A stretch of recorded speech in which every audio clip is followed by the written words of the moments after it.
Montana Territory, 1873. The wind howled down from the Bitterroot Mountains, dry and sharp as a blade, as if it could slice the last scraps of hope from a soul.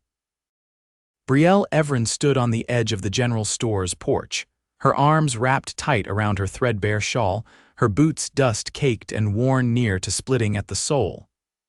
She held her daughter close with one hand, the other gently resting on her son's shoulder. The townsfolk of Larkspur barely looked her way, a few pitied glances. One man crossed the street to avoid them. "Please," Brielle said, her voice shaking like the last leaf on a winter branch. "My children haven't eaten since yesterday, just some bread." "Anything?" Inside the store, the clerk barely lifted his head. "Ain't a charity here, miss." She nodded, biting the inside of her cheek to keep the tears down. Behind her, the sound of boots on wood made her flinch. "I will pay for it," a voice said, calm and low, like a river after flood. Brielle turned. The man had dust on his coat and sun in his hair. His hat sat low, but not enough to hide the steady blue of his eyes. He looked like he had been riding for days, coat frayed at the edges, a rifle slung over one shoulder, and a kindness in his face that did not belong to a world this hard. "I do not need," she started, but her voice broke, and her daughter, Daisy, leaned into her with a soft whimper. He stepped past her and placed a silver dollar on the counter. "Bread and dried meat if you have it, maybe even some apples." The clerk huffed but started bagging the items. The man turned back to her. "Name's Waylen Crowder." "Brielle," she said, her throat dry. "Brielle Evren." "This is Daisy and Daniel." Waylen crouched beside the children. "You two like apples?" Daniel, who could not have been more than 6, nodded solemnly. Daisy, smaller, peeked out from her mother's skirts, then gave the tiniest of nods. "Then apples it is." Outside, Brielle tried to hand the food back. "I cannot repay you." "I did not ask you to," Waylen said, tying the bag to his saddle. He looked at her again, really looked. "You got somewhere to stay." "I had a husband," she said, her voice growing quiet. "We came from Kansas. He died 2 weeks ago. Fever. The man who rented us the wagon took it back when we could not pay. We have nothing." The wind picked up. She pulled the children close again. Waylen's eyes narrowed, not in judgment, but in thought. "I got a cabin about 6 miles out. It ain't much, but it is dry and warm, and the stove works fine. There is space enough for you and the children." Brielle stared at him. "I am not offering out of pity.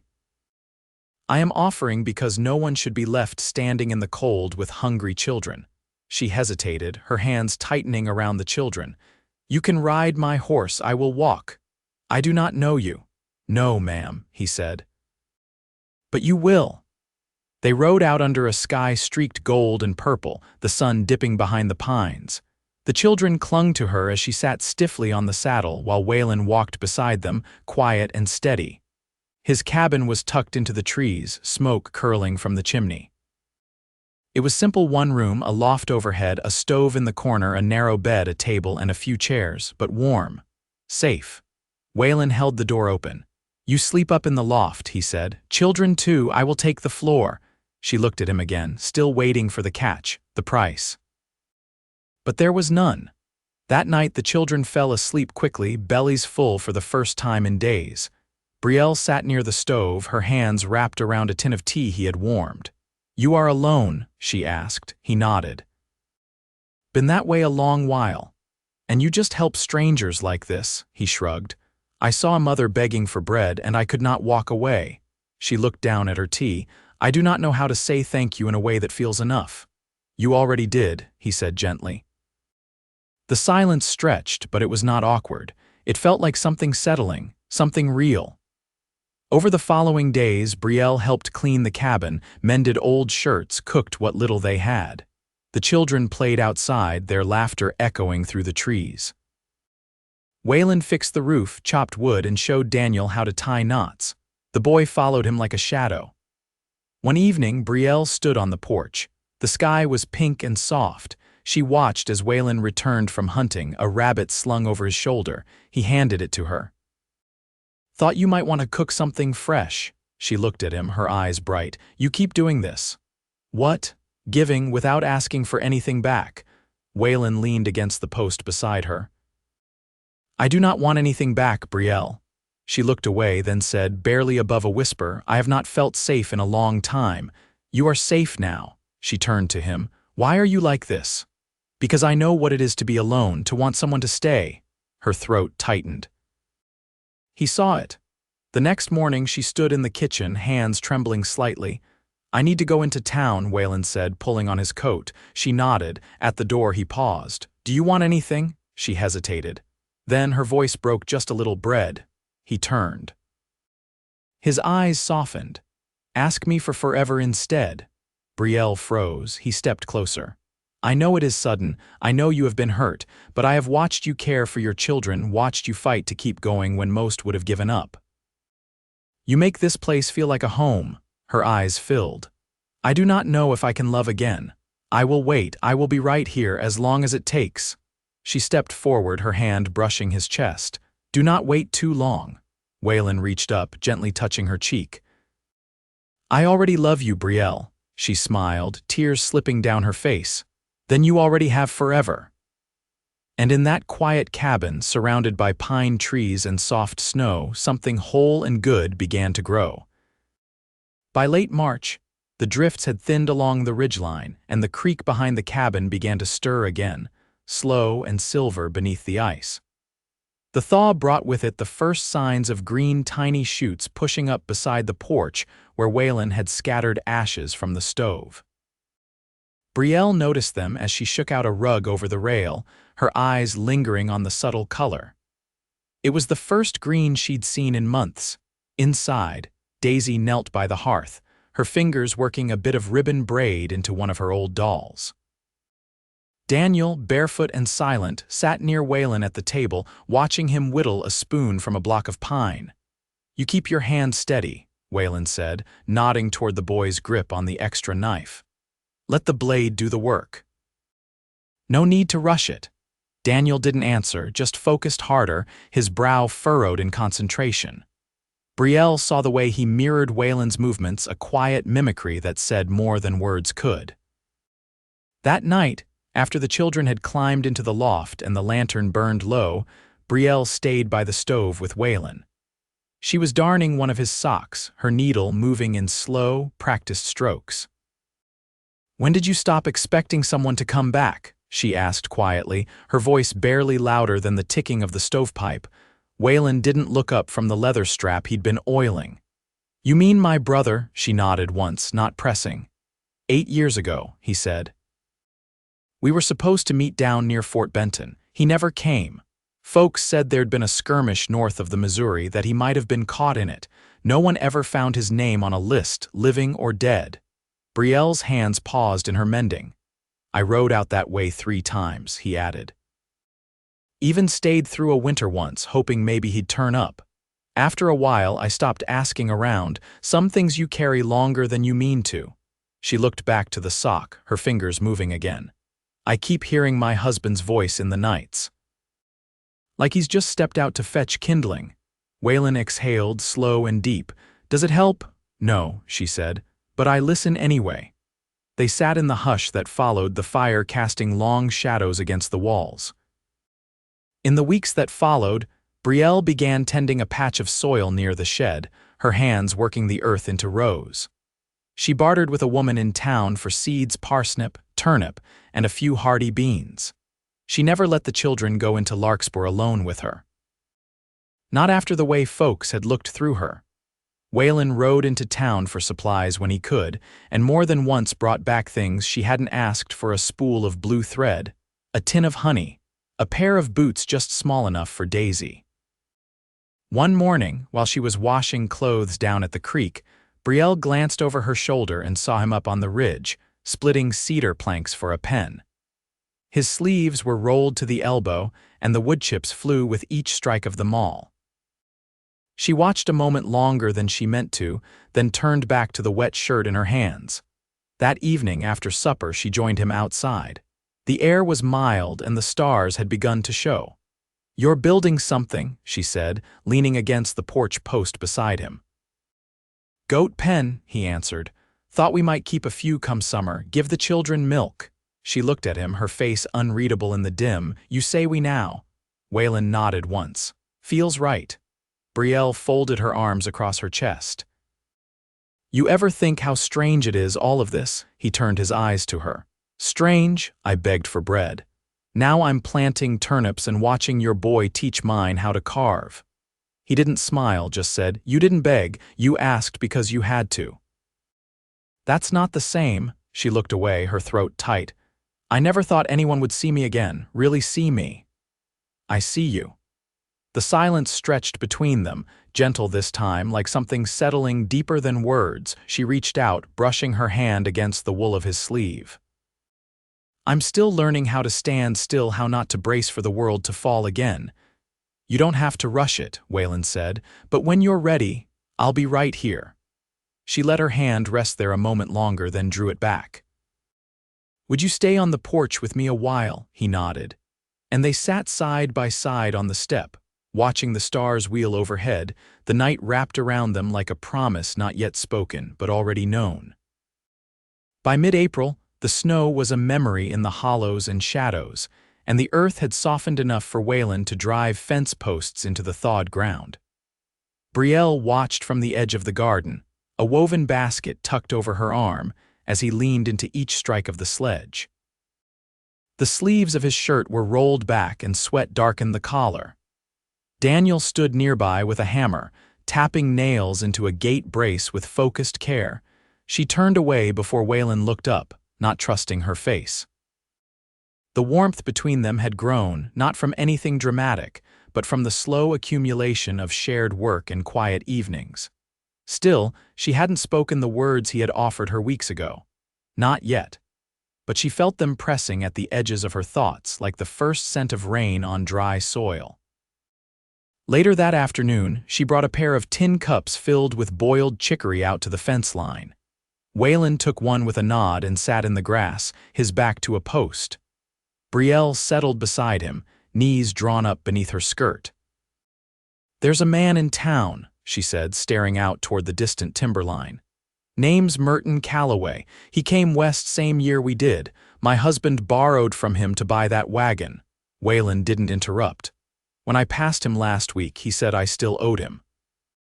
"Not for the wagon, not even for the mule that died pulling it. He said I owed him for my husband leaving debts unpaid." She sipped her drink, the bitterness grounding her.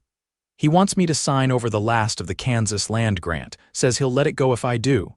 Waylen set his cup down. "That land's yours." "Not anymore. The claim's been dormant near 2 years, but the deed's still in my name. I've been thinking I should let it go. There's no way I could ever work it, not now. Might be easier to hand it over and have done with it." He didn't answer right away. When he did, his voice was even. "Is that what you want?" "No," she said, surprising herself with the truth of it. "But I'm tired of being chased by what I can't fix." Waylen leaned forward, elbows on his knees. "You give that deed up, make sure it's because you're choosing peace, not because somebody's scaring it out of you." She looked at him then, really looked. "What would you do?" "I'd hold it close," he said. "Not because it's worth something to anyone else, but because it's yours. Because it says your name, not his." They sat a long while after that, until the sun dipped low and Daniel called to them from the house, saying Daisy had found a mouse under the stove and wouldn't stop crying. Brielle rose and brushed her skirts.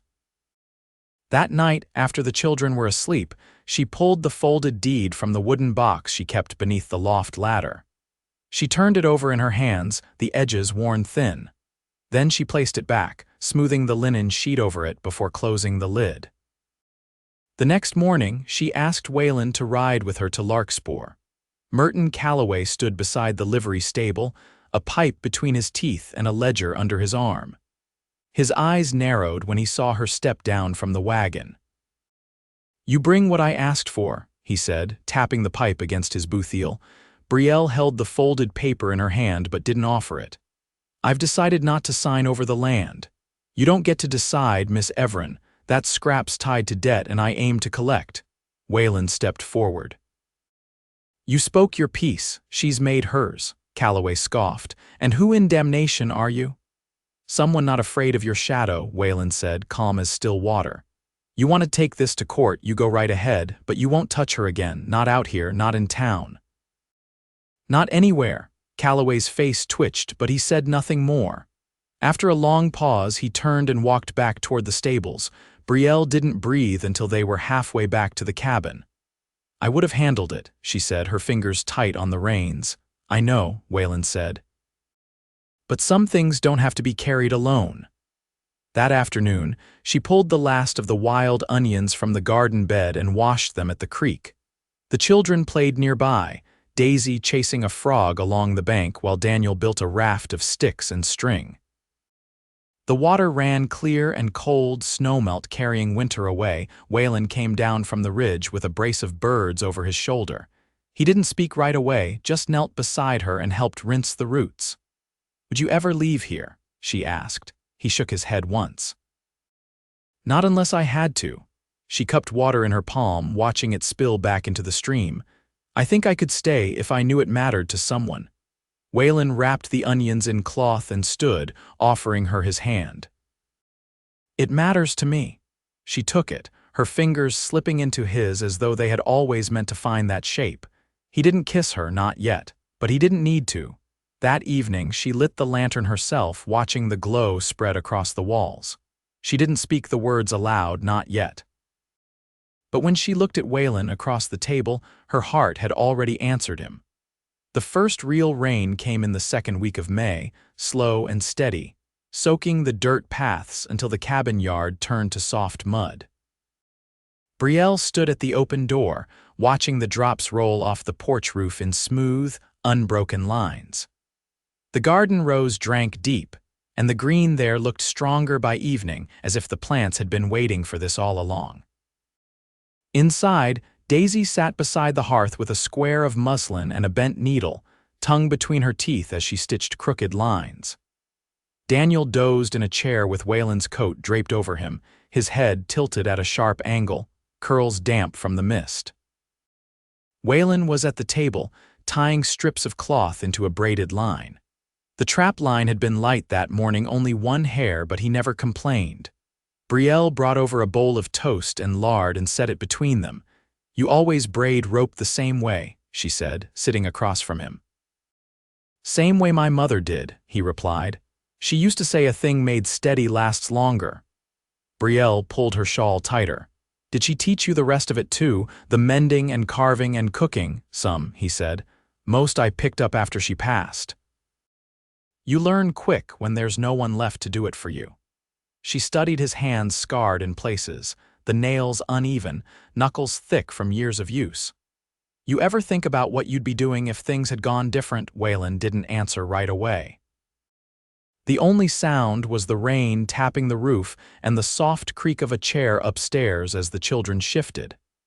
I used to think I'd travel east, he said finally. Maybe try my hand at blacksmithing. I was good with iron. There was a man near Helena who offered to take me on once, but I never went. Why not? There was a girl then. Not one I loved, but she needed help, he said. Her father drank and her brothers were gone to war. I stayed on her account. She married someone else in the end, someone with land. Brielle looked down at the table. You don't regret it? Not anymore, he said. What about you? What did you think life would look like? I thought I'd be teaching, she said. That was the plan before I met Elias. I'd taken the county exam in Topeka and passed high enough to be placed. But then he came through town. She didn't have to say more. Waylen reached for the bowl and broke off a corner of bread. He passed it to her without a word. I keep wondering how long I'll feel like I'm waiting for something to break again, she said. He looked at her, quiet but intent. It won't. You don't know that. I know you, he said. And I know myself, and I know what we've built already.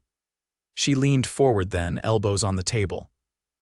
You said once you'd wait as long as it took. I did. I don't want you to wait anymore. Waylen's eyes met hers, steady and sure. He stood and moved around the table, pulling a small folded cloth from his shirt pocket. Inside was a ring iron, shaped simply, with a worn edge that showed it had been carried for years. It was my mother's, he said. She kept it on a string after my father died, told me to give it to the woman who made the world feel right again. Brielle reached for it, her hands trembling. "I know it's not gold," he said. "It's better," she whispered. He slipped it onto her finger. It was a little loose but warm from his hand. Outside, the rain deepened, drumming steady on the roof. Daisy stirred by the hearth, her needle forgotten, and Daniel stirred upstairs with a soft grunt. But for now, the cabin was still.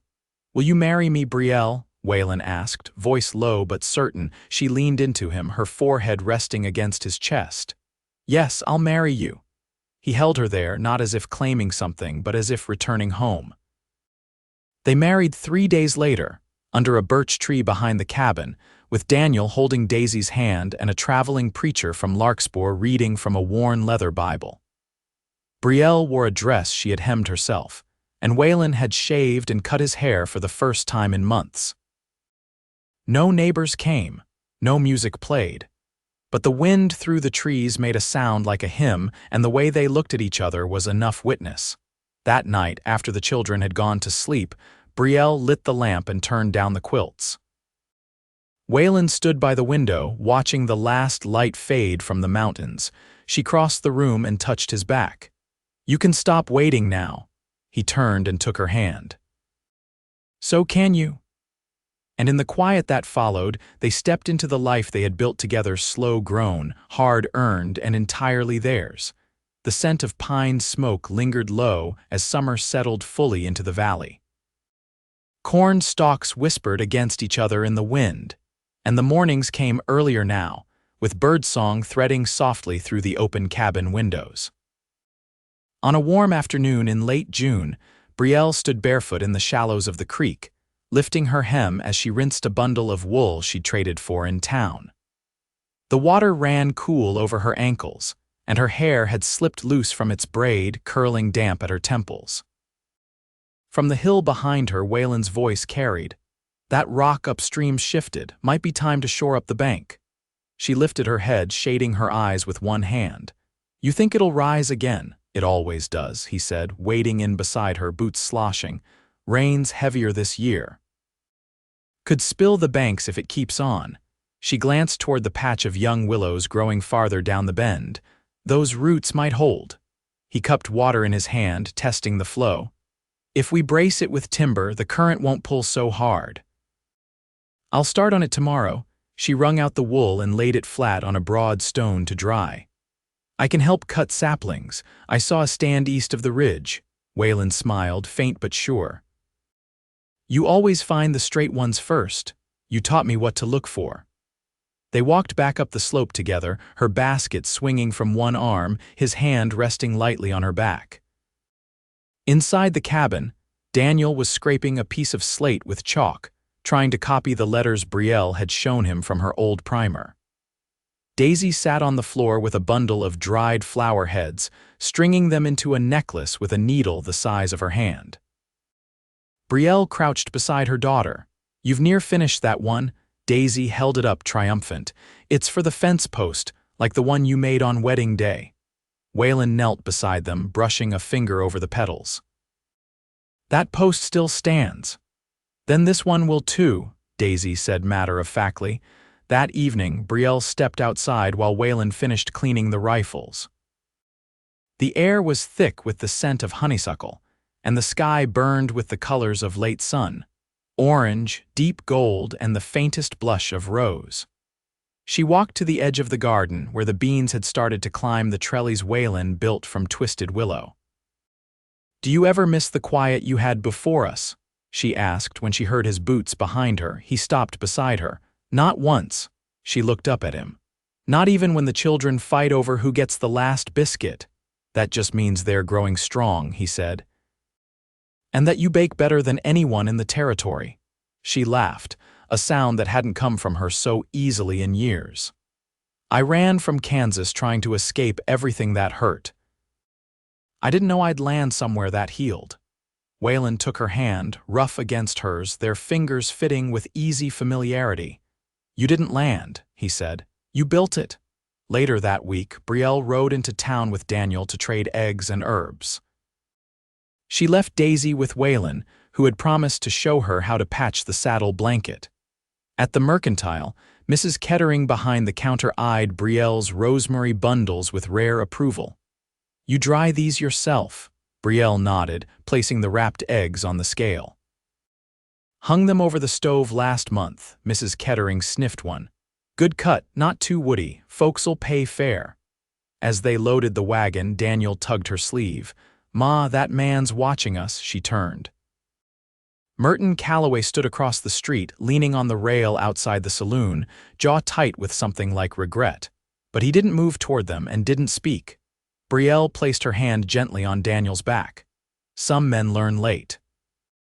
And some never do." They rode home slow, the wagon creaking under the weight of flour and seed. That night she sat at the table while Waylen read aloud from an old almanac, his voice low and steady. Daisy curled up beneath the window, already dozing, and Daniel leaned into her side, thumb tracing the edge of the table. After the children were tucked in, Brielle lit a candle and unwrapped a cloth parcel from her satchel. Inside was a new ledger book, its cover firm and clean. She set it on the table and opened to the first page. "I've been thinking," she said, "about starting a school come fall, just for the Valley children. There's more of them now and none learning their letters." Waylen leaned back in his chair. "You teach again," she looked up. "If you think we can spare the time, we've got the hours," he said. "You've got the gift." She turned the page, smoothing it with her palm. "We'll use the loft, I'll gather the others. And we'll grow something more than roots in this land." He reached across the table, folding his hand over hers. "You already have. By August, the rains had passed and the creek held steady." Waylen finished the bank bracing, and Brielle's garden spilled over with squash blossoms and late strawberries. The children helped hang a slate sign outside the cabin, carved carefully by Daniel's hand. It read simply, "Schoolhouse." When the first students arrived, Brielle greeted them in a calico dress with ink stains on the cuffs and a smile that reached her eyes.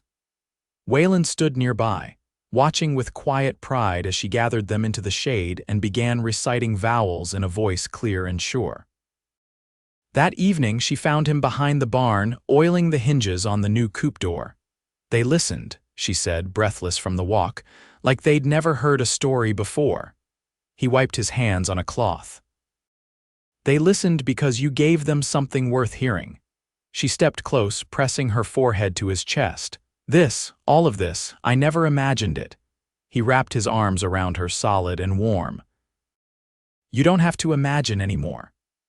And under the turning stars, with the scent of clover rising from the field and the hush of summer settling over the ridge, Brielle and Waylen stood together, no longer waiting, no longer surviving, but living fully, with hearts rooted deep in the soil they now called home.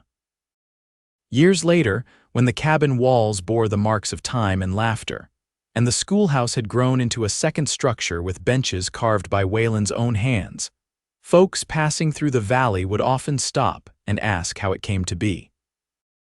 Daniel, grown tall and quiet like the man who raised him, would point toward the garden where his mother knelt with a row of small children gathered close. "Started with a loaf of bread," he'd say, "but it was love that built the rest." And every word of it would be true.